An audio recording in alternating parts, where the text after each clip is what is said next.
Ice cream lovers, Steve Christensen here, the ice cream bloke, self-appointed headmaster of Scoop School.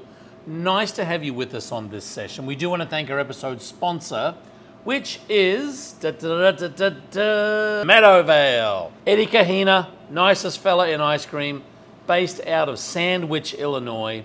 I'm not going to use the sandwich joke. Everybody knows it. Maybe stay for a post-credit scene if you haven't heard the sandwich joke. Thank you for your episode sponsorship. Now, we want to talk in this episode a little bit about the transition from a homemade ice cream up to your commercial ice cream business, retail ice cream business. We find a lot of people start with this kind of process here. They're using their heavy whipping cream, maybe they're steeping their own vanilla beans, and they're using basically store or grocery bought items. You've got a bit of light corn syrup for bulking. Maybe you're using a little bit of skim milk powder, sugar, some spices that you're buying at Whole Foods or wherever, and you're extracting into a smaller container because by rights that's all your home ice cream machine will make.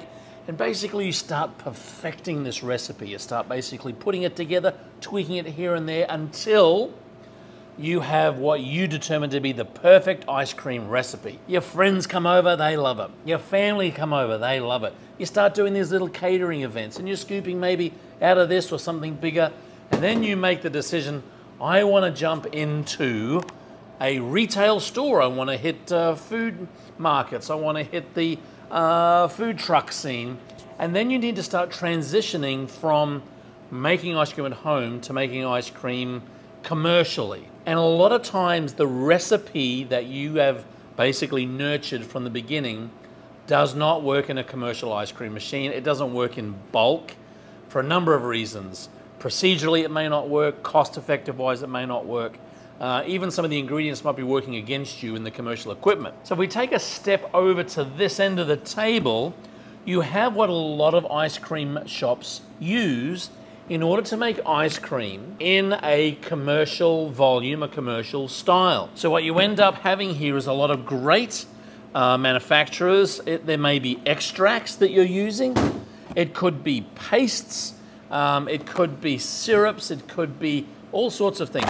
Powders, again, different extracts, vanilla extracts. You're now thinking, well, am I kind of selling out because I crafted my beautiful ice cream over here with all of these ingredients and now I'm buying stuff here? Well, let me tell you, don't worry too much about it. I would be very surprised if you cannot make something that tastes almost identical, if not better, and performs better, freezes better, tempers better, and has better mouthfeel with some of these products that are industry basically made for high volume. One of the big ones is your mix. And we've said this before. You've got a good 14% Meadowvale ice cream bag of mix here. Some people feel as though, hey, you know, why can't I just continue to make my own mix? It doesn't always work that way. And honestly, if you've never been in the retail food game before, this process of making your own mix and flavors and different things will be the last thing on your mind. You'll be worrying about kids not showing up, grease traps overflowing, making tax payments and doing your financials. There's a lot going on in running a retail business. So I guess what I'm trying to say in this video, and we see it all the time, we speak to people all the time, this is a great place to start. But have an open mind when you start to grow your business, then you need to then start using commercial kitchens, food safety, volume, all this stuff. This product here is designed to taste good, freeze good, have great mouthfeel. That's what it's designed to do. So don't be so locked tight on your initial recipe.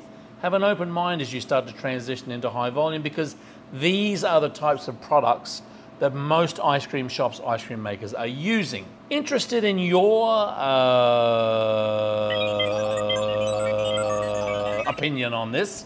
I don't know why opinion didn't come to me. Maybe I was thinking of something a little bit more